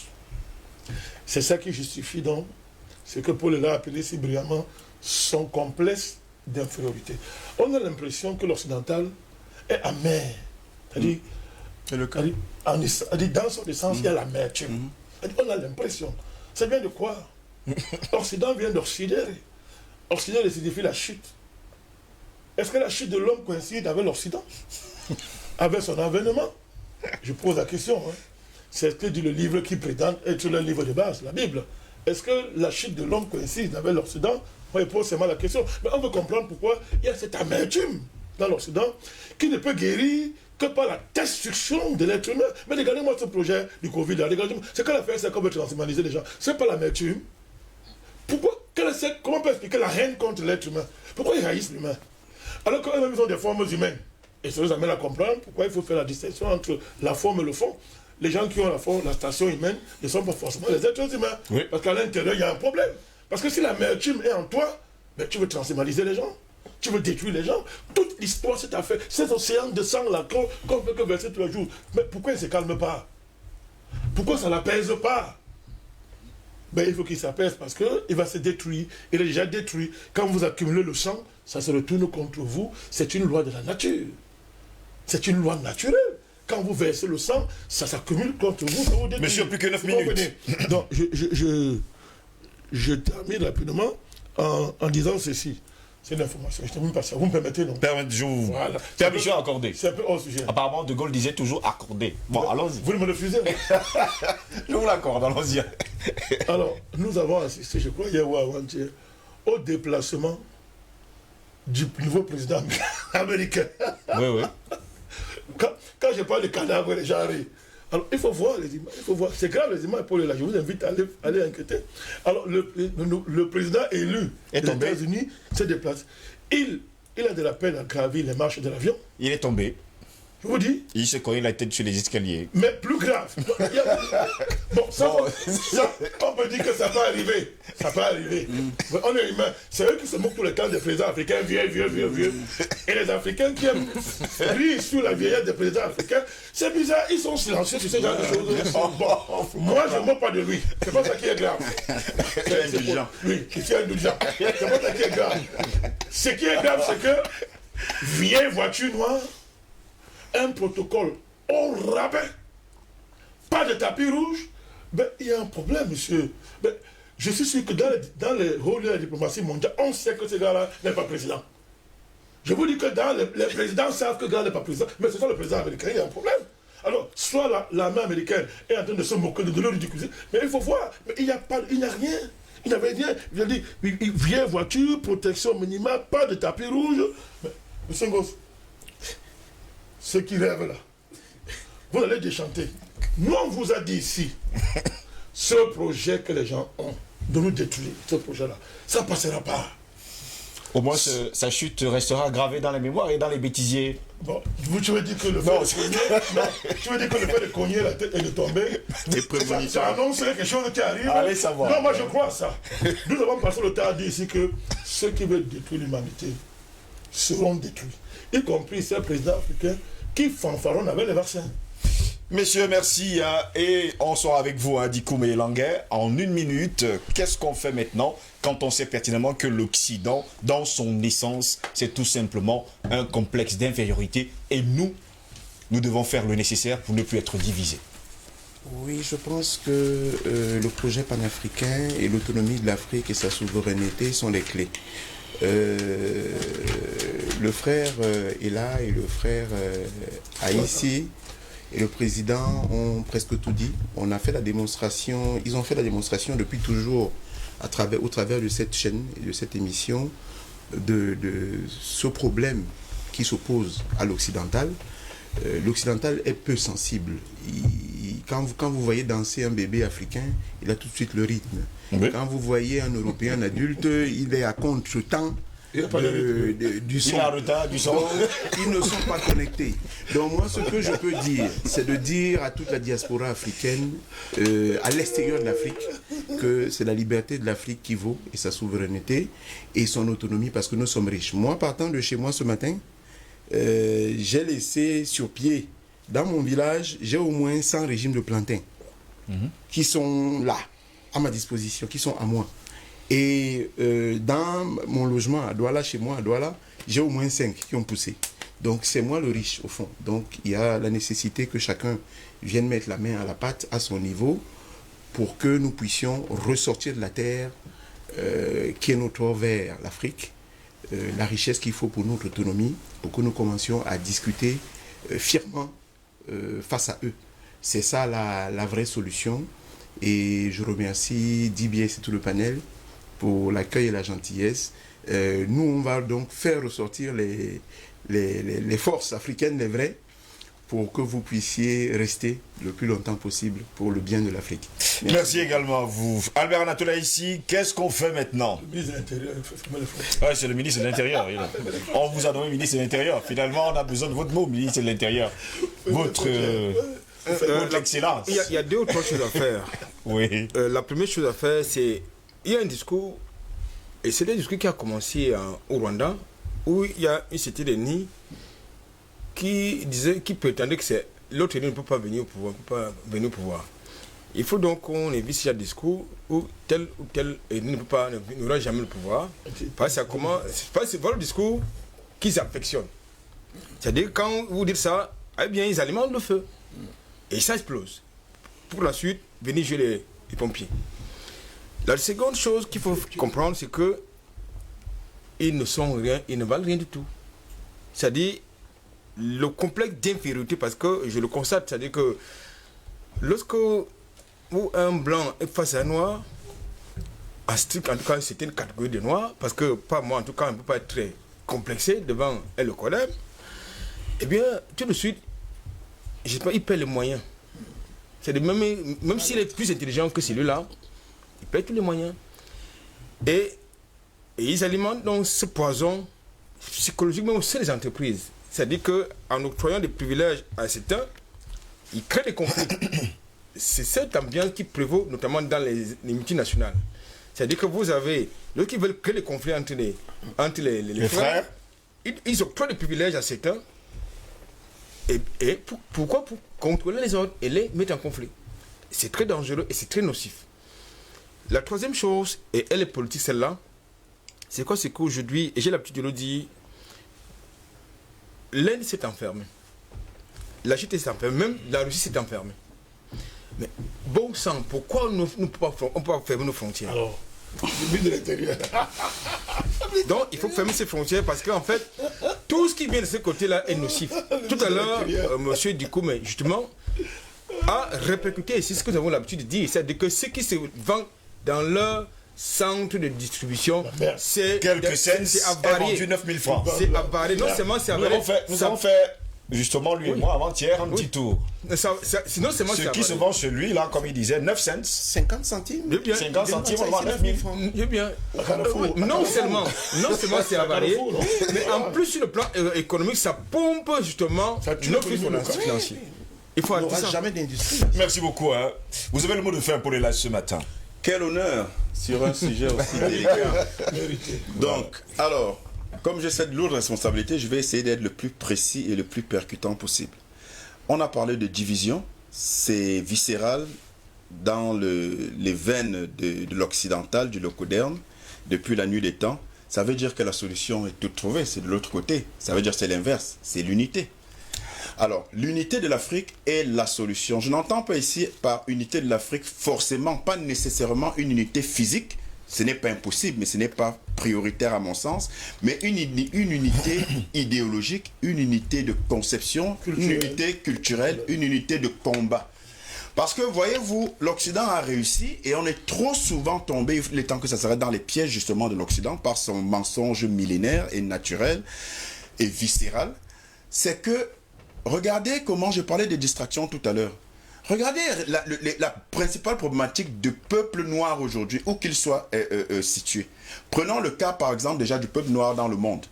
Les Américains, les Noirs américains, pensent qu'ils sont des Noirs supérieurs aux autres Noirs. Quand je dis les Noirs américains, c'est en général. Je ne dis pas que tous sont comme ça. Mais en général, ils sont... Ouais, le Noir américain regarde l'Africain et à la limite, certains ont honte qu'on leur rappelle leurs origines africaines. Parce qu'ils pensent qu'ils ont un problème. Ils ont une problématique à part. Vous regardez les Antillais noirs qui, pendant longtemps... pendant longtemps. Certains sortent, mais pendant longtemps. Ça a été ancré. Regardez, lisez le livre de Frantz Fanon, qui est lui-même un entier, martiniquais, peau noire, masque blanc. Il le dit lui-même. Donc, il y a un complexe où l'antillais ne veut pas qu'on se souvienne qu'il sort de l'Afrique parce qu'il se dit être un peu plus proche du blanc et donc de la civilisation dominante et donc il est un peu plus humain que le noir. Regardez maintenant en Afrique, entre nous, c'est des problèmes ethniques. Je serai contre tel, non, toi, lui, il est Bamileke, lui, il est Tone, lui, il est Bassa, lui, il est Betty. C'est une bêtise, c'est une aberration qu'on nous a encore imposée. Regardez au Rwanda ce que ça a causé le massacre des Hutus, entre les Hutus et les Tutsis. Donc, la vérité de la solution, c'est dans l'unité et qu'on arrête de se laisser faire peur, de se laisser mentir et de se laisser distraire. Parce que toutes ces réalités-là ont pour conséquence et pour origine la distraction et pour conséquence notre division. Merci beaucoup, monsieur, d'avoir été là ce matin. Merci beaucoup, président Malakani. Merci à vous, Dig Elang Edikoum. Je pense que c'est comme ça qu'il faut le dire. Merci également à vous, Albert Alatola, ici.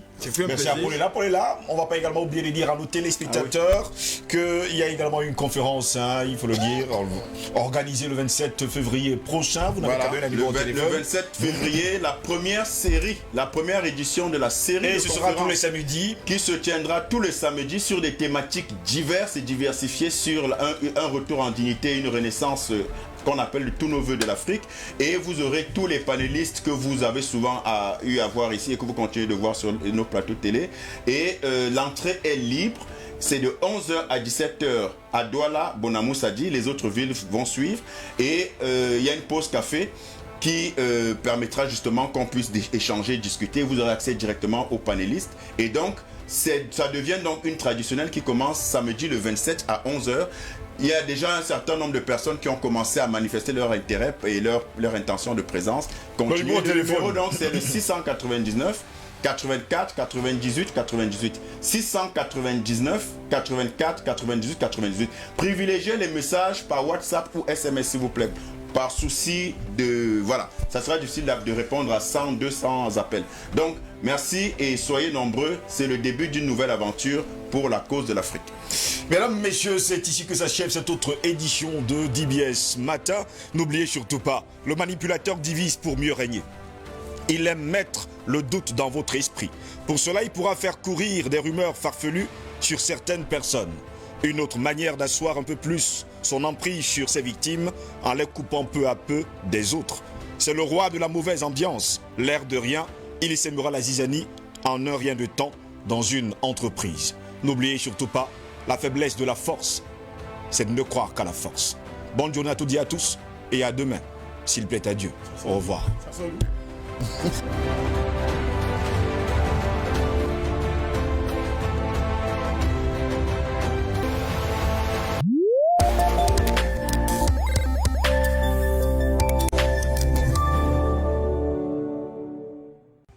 Hey les amis, est-ce que vous savez même que chez Canal+, c'est le genre partout?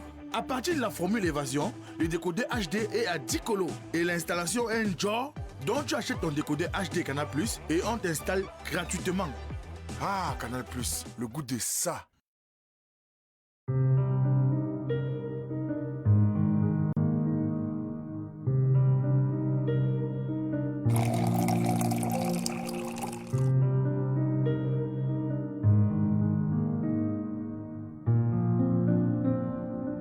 Lorsque vous plongez l'infusette dans votre tasse d'eau chaude, la caféine se libère, le tanin s'y diffuse, la théine se propage et vous procure une sensation bienfaisante de bien-être et un tonus sans pareil. Boire du thé tous les jours, c'est choisir d'être en bonne santé. Ndawara, la marque d'écran. Né de la volonté intrépide de vaincre, Nextel est une entreprise citoyenne à la bravoure incommensurable. Malgré les vicissitudes, malgré les difficultés, il tient bon. Résolument debout, plus fort que jamais. Nextel est aujourd'hui et demain l'humble courage des plus forts et des plus grands. Le futur se fera avec Nextel. Choisis donc Nextel, sois patriote. Nextel, the best 3G network in Cameroon. Vous êtes titulaire d'au moins un BEPC, vous avez un diplôme universitaire qui ne facilite pas votre insertion professionnelle, vous êtes à la recherche d'un emploi, vous aspirez à monter votre propre entreprise. Nous sommes la solution, l'école professionnelle de formation appliquée, FAPro. Bonjour, moi c'est Émile Jiménez, monteur audiovisuel. J'ai fait ma formation à EPFA et j'ai vraiment été satisfait du rendu que j'ai.